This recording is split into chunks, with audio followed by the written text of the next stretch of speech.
Hello guys, good morning. So today is naka-apron tayo and naka-ponytail. Magdi-declutter tayo kasi kailangan natin mag-declutter. Ang dami-dami na namin. Alam mo yung unti-unting dumadami kahit ilang beses na ako nagtapon pero talagang dumadami talaga siya. So today is gusto kong itapon lahat yung mga hindi na kailangan. And mostly, mga dumadami talaga is eto. Etong lagay ng itlog. Kasi ito yung lagi namin nakakalimutan pag pupunta kami sa palengke. Kaya, ang dami-dami namin ganito. And itatapon ko na itong iba. Actually, binibili ito sa palengke.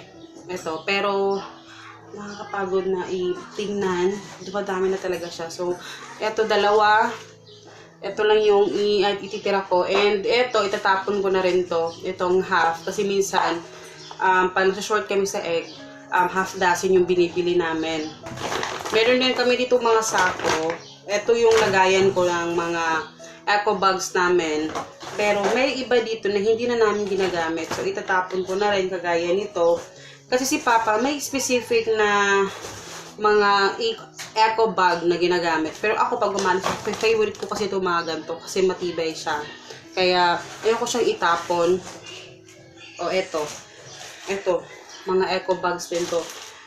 Hindi ko itatapon lahat ng eco bags kasi nagagamit namin to pag may mga bisita kami dito at kailangan nila ng eco bag. So, importante na mayroon pa ring eco bag. Ayan si Hagrid, may lagnat si Hagrid today. Say good morning. Morning, ma. Pwede pa. Gusto kong gamay. Oh, gamay lang. Small lang. Oh, 5 lang. Kaya nag-vlog si mama. Sabi ko, hinaan yung TV kasi nag-vlog ako. Ito yung laruan ni Hagrid. Ito, ibibigay ko na lang to sa, kasi hindi niya nilalaro.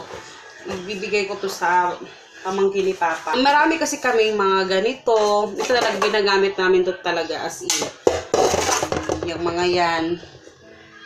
And marami kaming mga kailangan itapon. Actually, ilang beses ako naglinis dito pero dumadami pa din siya. Eto, ano to? Ay, para doon sa stand ng aking ginamit doon sa cabinet. Ito ni Papa na hindi man lang na hindi man lang nasulatan. Ginamit lang to for ID. Ayan, itatapon siguro natin to. No? Tapon na natin to lahat. Ito, tapon na rin natin. Bakit ko pa ito pinapaano? Tapon na yan. Ito yung ginamit ko sa sabon nung hindi na kasi siya dumidikit. Kasi pag once na kung saan mo siya dinikit, doon na talaga siya. Forever. Kaya nung paglipat namin dito, hindi na namin siya nagamit. Hindi ko alam, hindi ko ito matapon-tapon kasi ito kasi dala to ni Mama, may Arabic pa na Dala kasi to ni Mama noon. Actually marami pa kami mga gamit doon sa hindi ko pa kayo nadala doon sa bahay namin na kung saan ako lumaki, kung saan ako hindi naman talaga doon ako lumaki, pero doon kasi talaga yung place talaga namin. Hindi ko pa kayo nadala doon, pero sana madala ko kayo doon, no. And isa to sa dala ni Mama nung nasa abroad siya, galing sa Saudi. Hindi ko alam, hindi ko siya pwedeng itapon. And I'm planning na, kasi lagayin kasi talaga to ng tea. So, basta gusto ko siyang gamitin. Tapos yellow pa. Ako, baking, mga chorba bells na ganito. Ay, hindi siya pwedeng itapon kasi syempre, ginagamit ko talaga yan. So, ayan yung itsura niya, guys. Sobrang dumi kasi hindi ko alam. Kakalinis ko lang talaga nung nakaraang buwan. Ganyan na naman siya kasi pag si Papa kasi, pag kumukuha siya dito sa ilalim, talagang as in, grabe si Papa makaano. Tapos minsan si Hagrid, dito siya naglalaro. Hindi ko alam sa kanya. Pero nilagyan ko to ng mat para hindi siya madaling Pero tatanggalin ko lahat ng yan para linisin ko.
Hello guys, good morning. So today, yun nga, nag-declutter tayo.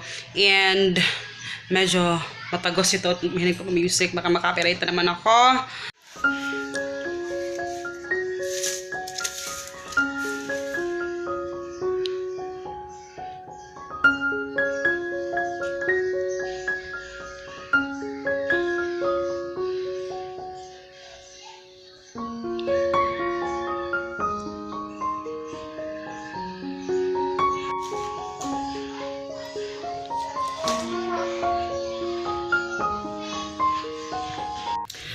Ayan siya guys.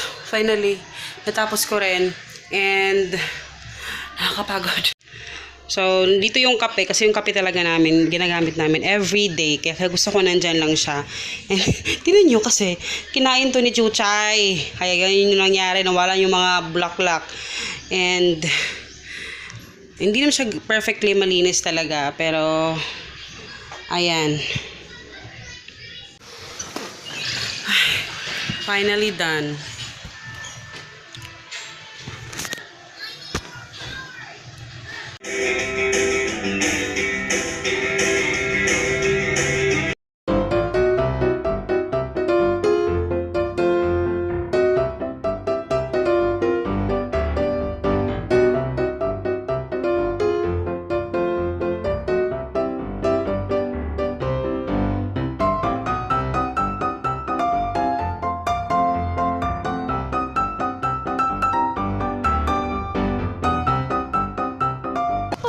Wait. Di mo nakita. Kuman, eh? Hulog na ako sa phone.